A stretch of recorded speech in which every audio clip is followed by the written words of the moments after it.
আসসালামু আলাইকুম, welcome to my work station. So আজকে খুব সিম্পল একটা বিষয় দেখব, সেটা হচ্ছে যে কিভাবে আমার উইন্ডোজ আপডেটটা পার্মানেন্টলি বন্ধ করব। আমি যখন আমার দরকার হবে, আমি চাইবো যে এখন উইন্ডোজ আপডেট দিব, তখন আমি জাস্ট আপডেট দিব। বাট এমনিতে অটোমেটিক্যালি আপডেট নেবে না।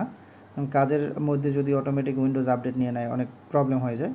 সো আমি চাচ্ছি পার্মানেন্টলি এটা বন্ধ করার জন্য। সো এখানে যে সার্চ অপশন আছে, এখানে যদি নর্মালি আমি সার্ভিস লিখে সার্চ দিই, SERVI, এই যে সার্ভিস, এই সার্ভিস থেকে আমি এখানে ক্লিক করলাম।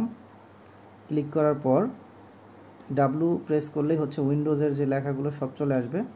সো এখানে আমি যদি খেয়াল করি, উইন্ডোজ আপডেট, এই যে উইন্ডোজ আপডেট, এটা এনাবেল করা আছে এবং রানিং আছে, এটা আমি বন্ধ করব। এখানে ডাবল ক্লিক করব এবং এই যে অটোমেটিক্যালি এটা ডিসেবল করে দিব এবং স্টপ করে দিব।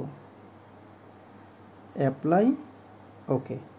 এখন আমার উইন্ডোজ আপডেটটা পার্মানেন্টলি বন্ধ হয়ে গেছে। আমি যখন আবার এখান থেকে ওপেন করে দিব, তখনই কেবলমাত্র ওপেন হবে।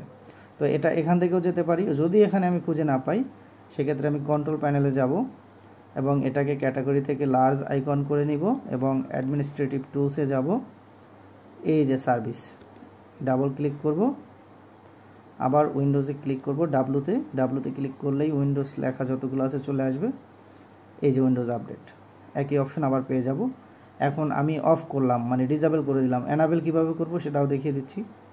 উইন্ডোজ আপডেটে প্রেস করব এবং এই ডিসেবলের এখানে সিলেক্ট করে অটোমেটিক দিয়ে দিব, অ্যাপ্লাই দিব, স্টার্ট দিয়ে দিব। তাহলে আবার আমার এনাবেল হয়ে যাবে। আমি যদি আবার সিলেক্ট করে ডিসেবল করে দেই এবং স্টপ দিয়ে দেই, তখন আবার আমার পার্মানেন্টলি আপডেট বন্ধ হয়ে যাবে। সো আমি চাচ্ছি আপাতত বন্ধ রাখতে, তাই বন্ধ করে দিলাম। Thank you guys, thank you watching for this video. আসসালামু আলাইকুম রহমতুল্লাহ।